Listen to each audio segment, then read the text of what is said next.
ইসলাম সত্য কিন্তু নকল ইসলাম আছে।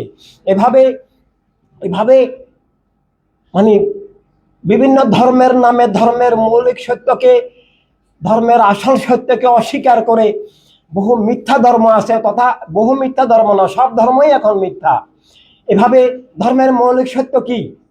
ধর্ম দাবি করতে হলে স্রষ্টাকে স্বীকার করতে হবে যে স্রষ্টাই স্রষ্টা এবং স্রষ্টাই জীবন জগতের স্রষ্টা, স্রষ্টাই জীবন জগতের মালিক, স্রষ্টাই একমাত্র উপাস্য, স্রষ্টাই আসল শক্তি, আসল জ্ঞান, আসল সত্য, পরম সত্য। এভাবে আমার আমার স্রষ্টাই আমার মালিক, এটা স্বীকার করতে হবে এবং তাই স্রষ্টার নামে আমার জীবন হতে হবে, এটা স্বীকার করতে হবে। সকল বস্তুর ঊর্ধ্বে, বস্তুবাদের ঊর্ধ্বে স্রষ্টার নামে জীবন স্বীকার করা, এটাই সকল ধর্মের মৌলিক সত্য, আসল সত্য। কিন্তু কোন ধর্মই এখন সেই সত্যের উপরে নাই। অতএব এগুলো কোনটাই ধর্ম নয়। ধর্মের নামে মিথ্যা, ধর্মের নামে অধর্ম, ধর্মের নামে ধোঁকা, ধর্মের নামে প্রতারণা, ধর্মের নামে অধর্ম, ইসলামের নামে এবং সব ধর্মের নামে এগুলো চলছে।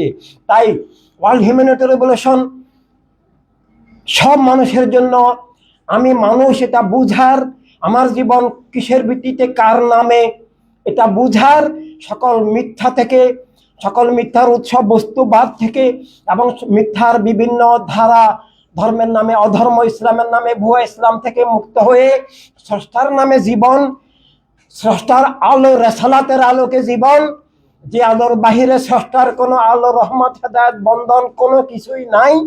এবং মানুষ দাবি করতে হলে স্রষ্টার বিধান হিসাবে সব মানুষের জন্য স্রষ্টার দেওয়া বাঁচার অধিকার এবং স্রষ্টার দেওয়া নিরাপত্তা অধিকার, স্বাধীনতা, মানুষ হিসেবে মানবিক মর্যাদা এবং যার যার বিশ্বাস নিয়ে চলার অধিকার, যেটা স্রষ্টার রেসালাতের মাধ্যমে সব মানুষের জন্য আমার সাল্লা কাইল্লা রাহমাতাল লিল আলামিন দান করেছেন, সেটা স্বীকার করতে হবে। যে কারো জীবনের মালিক অন্য কেউ নয়, কোনো ব্যক্তি নয়, কোনো বস্তু নয়, এবং রাষ্ট্র নয়। রাষ্ট্র কাউকে হত্যা করতে পারে না, রাষ্ট্র কারো উপর তার মতবাদ চাপাতে পারে না, কারো আকীদা, মতবাদ, ধর্ম নিষিদ্ধ করতে পারে না। রাষ্ট্রের জবান নাই, রাষ্ট্র একটা মাটি। রাষ্ট্র পরিচালক যে সরকার বা গোষ্ঠী থাকে, তারাই রাষ্ট্রের নামে তাদের দলীয় মতবাদ, গোষ্ঠীগত মতবাদ রাষ্ট্রের নামে চালিয়ে দেয়। মিথ্যা এভাবেই এখন দুনিয়াতে কায়েম হয়। তাই স্বৈর রাজনীতি, একক গোষ্ঠীবাদী রাজনীতি, একক ধর্মের নামে অধর্ম, উগ্রবাদী রাজনীতির নামে, এগুলোকে রাজনীতি বলাও ভুল। যে কুফরের নীতি, মিথ্যার নীতি, দস্যুতার নীতি, খুনের নীতি, সন্ত্রাসের নীতি, লুটতরাজের নীতি, আল্লাহ হাবিবের বিরুদ্ধে, জীবন মানবতার বিরুদ্ধে যে যুদ্ধ চলছে, একক গোষ্ঠীবাদী স্বৈর রাজনীতির মধ্য দিয়ে মিথ্যা উৎখাত করতে হলে, জুলুম উৎখাত করতে হলে, সত্য মানবতা আনতে হলে এই একক গোষ্ঠীবাদী স্বৈর রাজনীতি আমাদেরকে উৎখাত করতে হবে।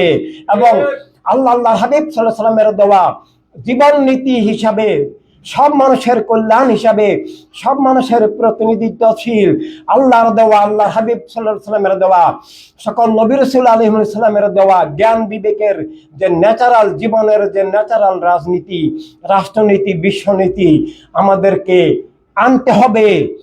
তাই সব মানুষের অধিকার স্বীকার করা, রক্ষা করা, পুনরুজ্জীবিত করা, পুনঃপ্রতিষ্ঠিত করার নাম মানবতার রাজনীতি এবং মানবতার রাষ্ট্র।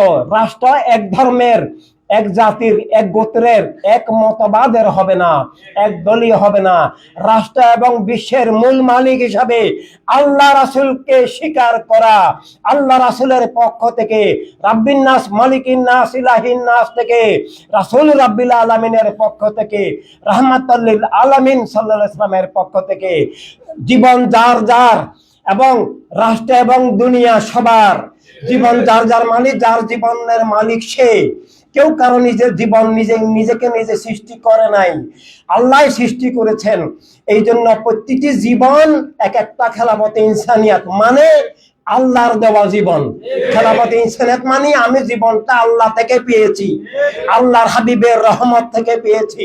আমার জীবনের খালেক মালেকের দান আমানত আমার জীবন, এবং আমার জীবনের জন্য আল্লাহ হাবিব আমাকে একটা অথরিটি আমানত কর্তৃত্ব দিয়েছেন